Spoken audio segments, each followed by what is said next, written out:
All right, and we back on the forecast.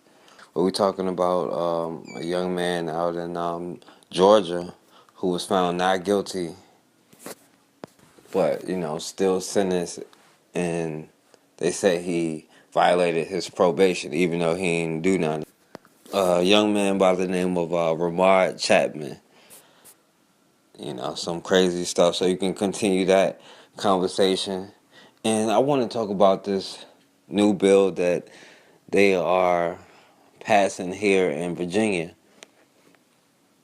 And if you didn't know about it or didn't hear about it, legislation advanced out of the House of Education Committee on Monday that calls for teaching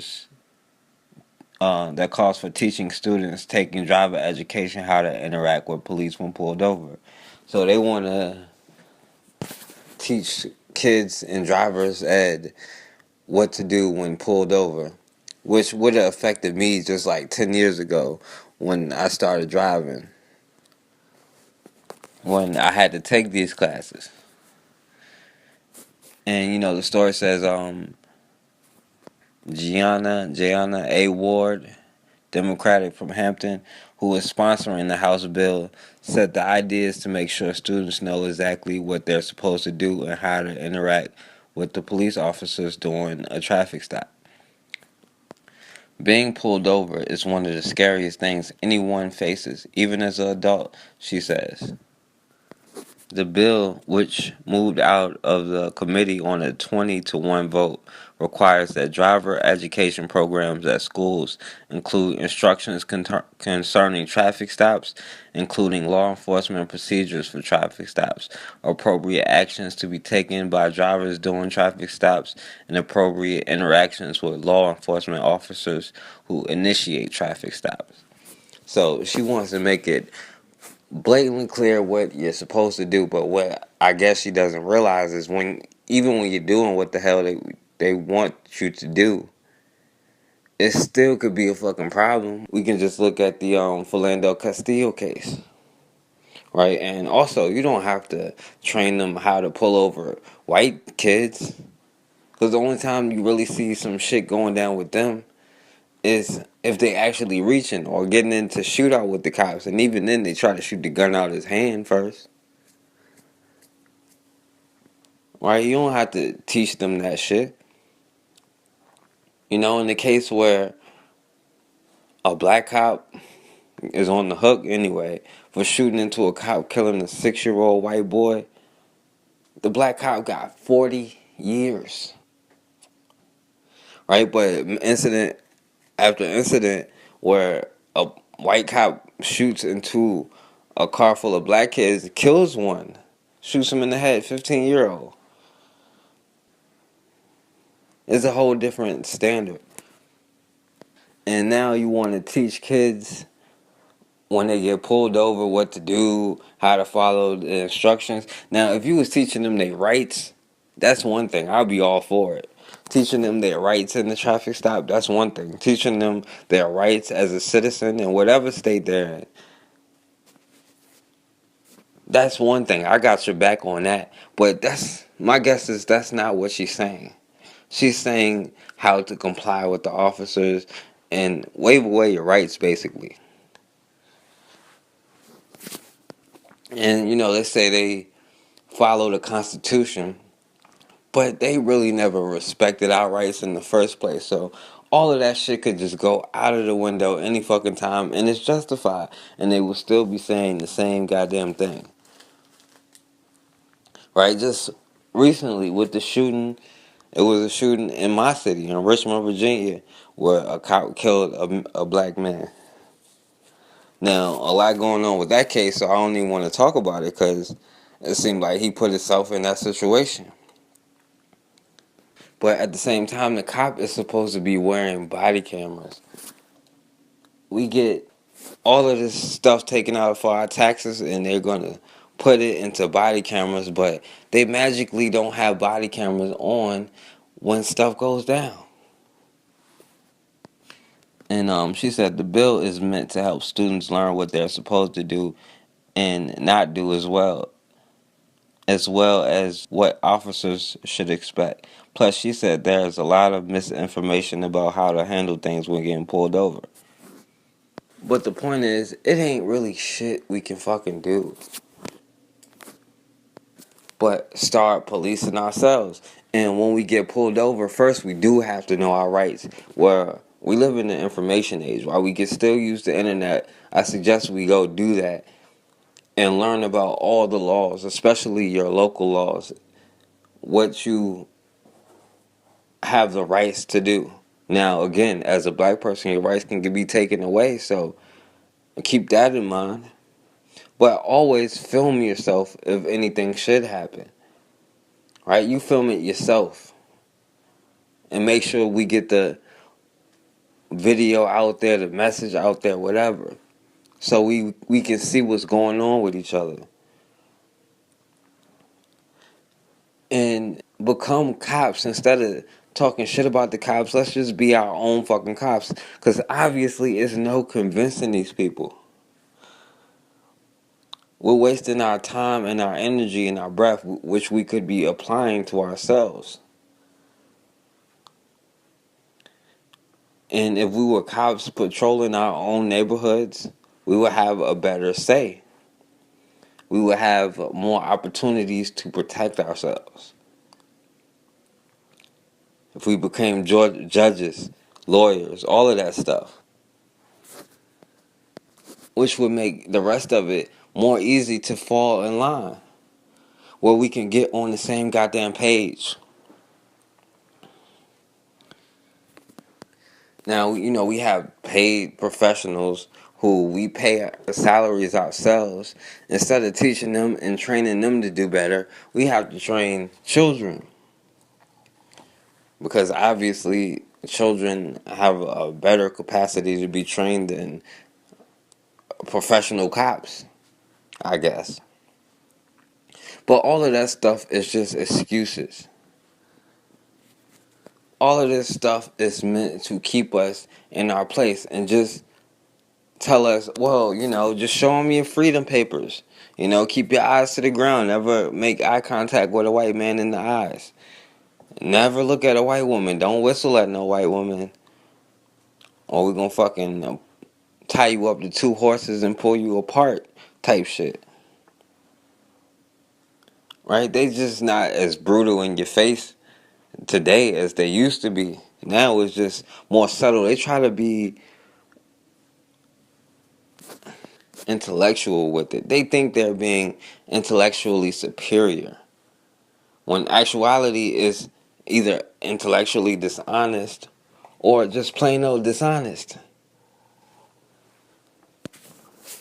I don't understand where this moral superiority comes from, where they feel like they have the verdict or the right to say what is right and what is wrong, and the way to do things and the way not to do things. And the truth is that only comes from the ability to have power to stand behind what you say. And as much as we beg, plead, sing, dance, whatever we try to do, it doesn't matter until we have power backing our shit. They not gonna put no respect on our name. We gotta put the respect on it by putting fear behind it, by putting power behind it. You look at America. Anytime anything happens, America shut that shit down with the quickness and blow up whole countries. Right? America drop a nuclear bomb on your ass. But then sit there and tell everybody, well, don't be violent, you fucking terrorist. And we sitting here listening to they ass, telling us just to be docile and put up with it. But, the younger generation, the generation of millennials on down, we aren't really putting up with that shit no more. We are getting sick and tired of it. And we damn sure ain't regressing and going backwards. It's over for that shit. But the point is, we have to have the economics to back us, because we wouldn't survive if they take away food from you. Do any of you niggas know how to fucking plant and grow your own food? right? We need to start developing all that shit, getting on the same wavelength, understanding our history, because we had our own thriving economy. Back in the 20s, the early 1900s, we had black millionaires all over the place because we had to spend the money within our own communities. They wouldn't let us spend our money in the white places. It was whites only.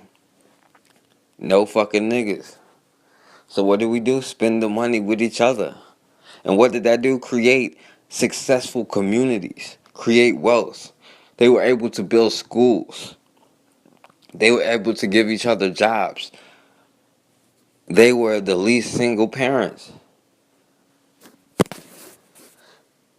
We had the strongest family structure in the early 1900s after slavery.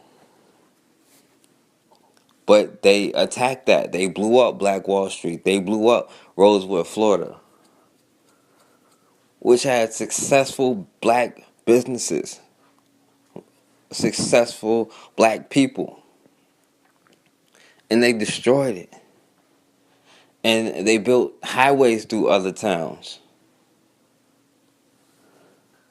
But the point is, was segregation really a bad thing? Now, I'm not saying that you shouldn't not shop at white stores or whatever. Whoever has the best product, you should get it. But you definitely need to support black businesses, because that's the thing that's going to create wealth in our communities.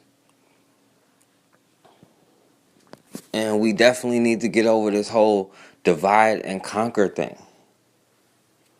Right? They use terminology like minority. But what the hell does that mean?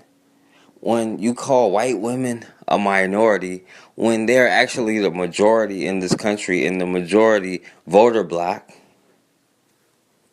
there are more eligible white women to vote than anybody, yet they are the minority. Yet we let this term divide us in so many aspects, not only with the gender aspect, but just with nationalities and cultures. Because we seem to think Hispanic is a race or something. Hispanic ain't a race, it's a culture. There are black Hispanics and there are white Hispanics. You know, the comedian Louis C.K., white man, red hair, all of that. Dude is Mexican, but he's white. These places have just as much racism as we have it. You know, people with the darker skin tend to get treated the worst in those countries. Even just looking at Africa, how they're being extorted. They're being sucked dry to the point where it's destroying the planet. If we were on the same page, especially starting here with American black people, and we're able to link up with, our people in Haiti and help them and let them help us, and link up with our people in Africa and help each other, maybe we can start getting on the world stage and having a say about how we're treated, about having strength behind what we say. There are short-term steps and there are long-term steps. And at the end of the day, we want to get to a place where we have destroyed the white infrastructure of the world, where we are back in control of ourselves, of our own natural resources, and where we have a say in the world. And not that all black people need to leave America and go back to Africa, but the point is, if you want to stay in America and live in goddamn Idaho, as long as you obeying the laws like everybody else in Idaho, they can't do some extra foul shit to you because you got a nation backing you up now. And that's the shit that we need to build. And if we don't have that, we don't have anything. We're going to be in the same boat forever. So while we're arguing over what we call ourselves, we shouldn't call ourselves black. We should follow this religion. We should do this. We should do that. Oh, I'm not black. I'm Dominican. As long as we have that attitude, then it's very easy to conquer. Divide and conquer is a simple technique, but it works so fucking good. So, what are we going to continue to do? Ask them what's appropriate, what we are allowed to do. Walk around with our tap dancing shoes on, our face painted up, saying yes, yes, boss, yes, master, for forever. Or are we going to start getting on the same goddamn page and doing the stuff that we need to do? And it can't be one person, because they can just take out one person on top of that. But it has to be the whole community. We all got to be doing our part. People love to look at rich people saying, well, why aren't you doing this? Why aren't you doing that? Well, nigga, why aren't you? Because we all could be contributing, especially with this whole economic plan where we hire or elect qualified businessmen who generate successful black businesses and all contribute to this fund. And by the way, always make sure that this fund is transparent. They tell you what they're going to do and they actually do it. And if they're not transparent and if it's funny business, stop sending your money, period. We can all get together and do stuff like this now, or we can go complain. Then when something happens, go march for a couple days, sit back down, wait for the next incident, keep going over and over and over, saying, when are you going to stop doing this? No, they're saying, when are you going to stop complaining about it, because we tired of hearing it. And they're right. Fuck it. When are you going to stop complaining about it? I'm tired of going through it. I'm trying to live my life.